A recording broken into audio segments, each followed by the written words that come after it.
Hi, welcome to the Andrew Buckle book review of Tales of the Implosion by Thomas G. Lammers. Thomas G. Lammers presents. And there he is on the back cover. And this book's 110, 112 odd pages, obviously self-printed. And wow, what a fascinating, solidly packed book. I mean, it really is. Absolutely wonderful. What's it about? Well, it's about Atlas, of course, the early Marvel comics. Basically, this is what happened when Atlas imploded. Atlas, well, for a while, they were producing, not even certain it was really called Atlas. This is the thing in this book, bit of confusion about all the various names of what it was, the various distributions, etc. They were producing lots of stuff. Ringo Kid, what's his name, XYZ, lots of romance, lots of war. And this is a story when basically it all collapsed, imploded. But you got quite a bit of the book before it actually gets to that. So let's just, now, it's even there probably, we're talking about page 37, 38 before it really gets to the story of that. So let's just go through the first part. First part's got here all the table of contents. Now this book came out in 2005 originally, about 30 copies, 40 copies. Now it's available on Amazon. And as soon as I saw a copy, I thought, oh, I must have that. Now this is one book that I think really could do with slight improvement in the editing. The editing is a bit all over the place for my taste. I must admit, I think it could be laid out slightly better to make it more understandable. I found it somewhat slightly bouncing backwards and forwards to the point where I'm not really certain the timeline. There wasn't a sort of feel that, personally, that was my, but I'd love to see it in a much bigger hardback as well. Hardback volume, £35. Obviously this one is quite expensive still, but about 20 odd. But I would prefer a more hardback, slightly bigger, better quality pictures. Would be an amazing book at that point. But at this point, well, it's still pretty amazing. But the only trouble is with this book, and this is a lot, I've got a lot of these problems. These ones, when it's got this bend, you can see the bend. I mean, this is not good.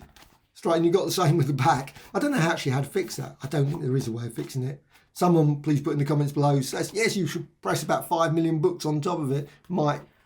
But it's just not good. However, still a nice quality book. Got the introduction, table of contents, you've got all the legends, what about all the various things, obviously how it's done, and then into the actual book. First part of the book, talking more about the production of, so you've got the colorists, the writers, the pencils, etc., the distribution, printing and binding, and so on. And you've got a few little examples then of the covers that are slightly blurry, but you can obviously make them out, but it's still, these are the sort of books they produced back in the day, 1950s, 1956, two-gun western, obviously slightly different there. And also you got very confusing because they often would have the same numbers, 5, issue 5 of the same thing, and they didn't even put volume 2, volume 1, but then saying that, nowadays it's confusing, there's so many issue 1s, who knows. However, Martin Goodman, without Martin Goodman, we would not have had the Marvel Universe. All of the Avenger films, all Doctor Strange, Spider-Man, all that stuff would be non-existent. If he had decided, oh, I'm going to go and do something else, probably Marvel would never have existed in any shape or form. So we should be very grateful for Martin. Obviously, it was to make money. I don't think he was particularly reading this. My impression came across that he wasn't particularly interested in the books per se, or the magazines per se. It was to make a good way of making lots of money to feed his family, and nothing wrong with that at all. And there he is. And he did that and produced lots of brilliant books along the way. Well, the artists and writers did under that. Now, the rights and wrongs of all the various other things, Stan Lee, Jack Kirby, etc., not going to get into that sort of thing. But you've got here, it's got great information all about the various things that were used, the Atlas logos, Marvel magazine, because he quite often used like the Marvel group. It got really confusing because you had lots of different companies and different things and whatever. And also the titles.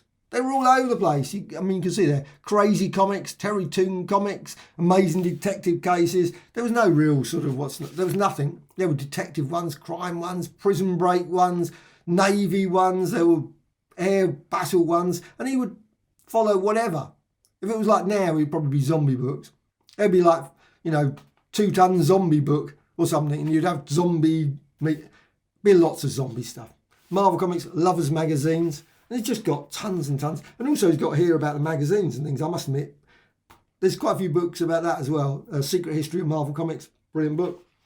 And Miss America magazine, for men only, male, Screen Stars, Stag, Swank, TV World, Western magazine, and so on. And also a complete line of books as well, Lion books. And just got tons and tons of information about Martin Goodman and all the various things.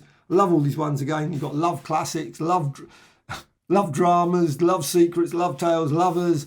Crime Does Not Pay exceeded 1 million copies per month. And he predicted crime can't win, crime must lose, crime must do this, crime must wash its teeth, crime do this, everything.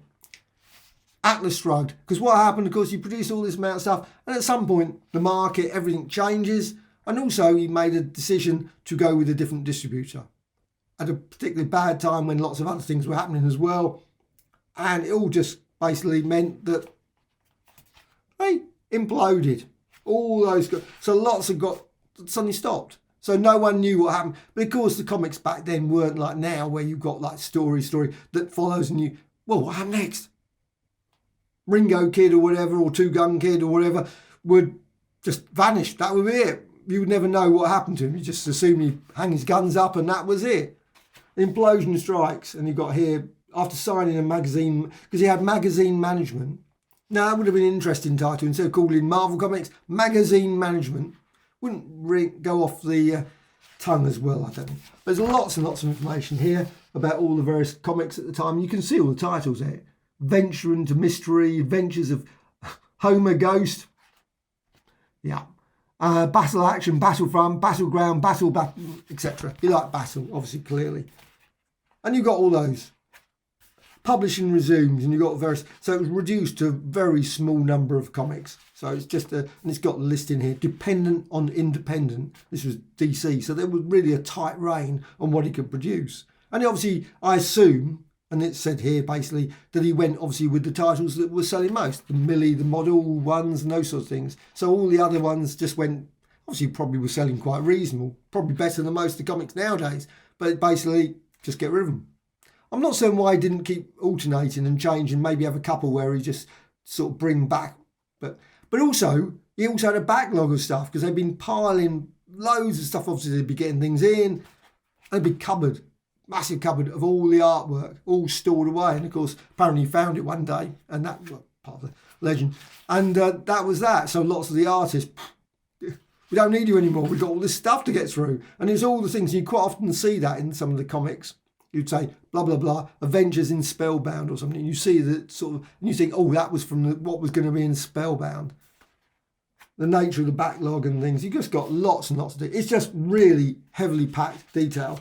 And I must admit, I did find it a bit backwards and forwards going, My Girl Pearl, Outlaw Kid, all these sort of things. And it says here about backlog including stories and also a number of pages, etc. Some of these were like 5 pages, 10 pages. They were not like super long stories. They were like just a little bit. So when it says backlog, it's just like probably a month or two of stuff. Because most of it, according to this, went at a certain point.